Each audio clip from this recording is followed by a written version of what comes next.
Our next topic is Investment Fluctuation Reserve IFR।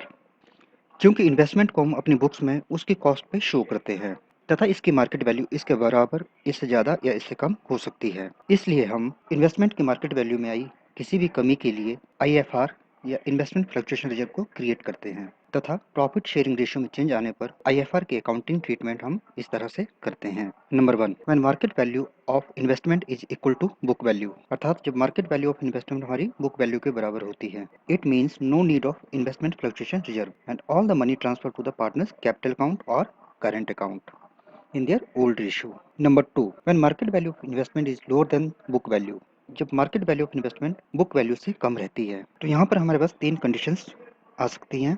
Number 1, fall in the value of investment is less than investment fluctuation reserve. आइए इसे एक example की सहायता से समझते हैं। फॉर एग्जांपल, बुक वैल्यू है 1 लाख, मार्केट वैल्यू है 80,000 और IFR की वैल्यू है 30,000। Now market value and book value का डिफरेंस 20,000 है और IFR की वैल्यू है 30,000।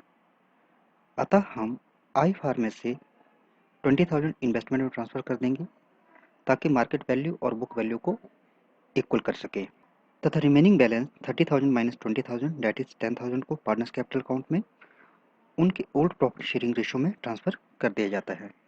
IFR account debited to investment account and to partners capital account और current account. Case 2, when the fall in the value of investment is equal to IFR। Book value 1 lakh है, investment की market value 80,000 है और IFR की value 20,000 है। Now market value and book value का difference 20,000 आ रहा है और IFR की वैल्यू 20,000 है।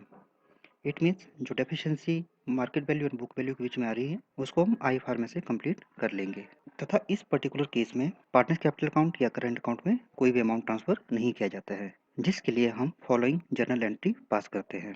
IFR account debited to investment account.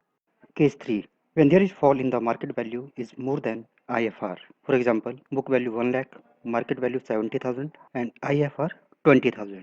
यहाँ पर बुक वैल्यू और मार्केट वैल्यू का डिफरेंस 30,000 आ रहा है जबकि हमारे पास IFR की वैल्यू ओनली 20,000 है। जो 10,000 की कमी आ रही है, जो डिफरेंस आ रहा है, उसको हम रीवैल्यूएशन अकाउंट से कवर करते हैं और ये लॉस होता है और इस लॉस को हम पार्टनर्स कैपिटल अकाउंट में ट्रांसफर कर देते हैं। For which we pass the following journal entry. IFR account debited 20,000, revaluation account debited 10,000, to investment account 30,000 and loss को पार्टनर्स कैपिटल अकाउंट में ट्रांसफर करने के लिए पार्टनर्स कैपिटल अकाउंट और current account debited to revaluation account. And the last one is when market value of investment is higher than book value. In this case the amount of investment fluctuation reserve is distributed among the partner and increase in the value of investment is credited to revaluation account. जब market value of investment उसकी book value से ज़्यादा होती है तो हम full value of IFR partners capital account या current account में ट्रांसफर कर देते हैं और जो इंक्रीज इन इन्वेस्टमेंट होता है उसे रिवैल्यूएशन अकाउंट में क्रेडिट कर दिया जाता है। For which we pass the following journal entries.